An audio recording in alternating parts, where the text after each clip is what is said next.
রোজা অবস্থা গ্রহণ করতে পারবেন। কিছুদিন আগে উত্তরায় এক ব্যক্তি কিশোর গ্যাংয়ের হামলার শিকার হন। এ সময় তার নারীর সঙ্গী ঢাল হয়ে তাকে বাঁচান।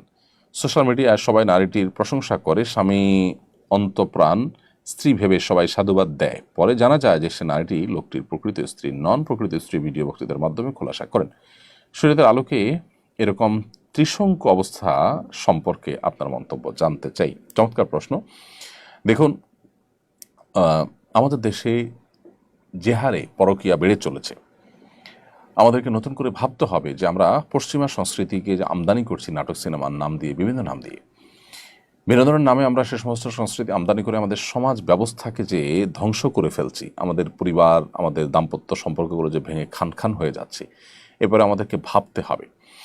এবং এ ধরনের পরিস্থিতি থেকে উত্তরণের জন্য আমাদের সবাইকে ঐক্যবদ্ধ হতে হবে যে আমরা ভিনদেশী এই সমস্ত অপসংস্কৃতিকে আমরা ওয়েলকাম করব না।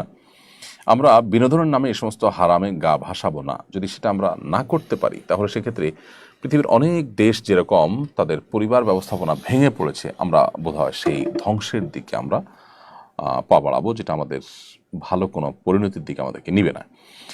এ হলো এ বিষয়ে আমার মন্তব্য।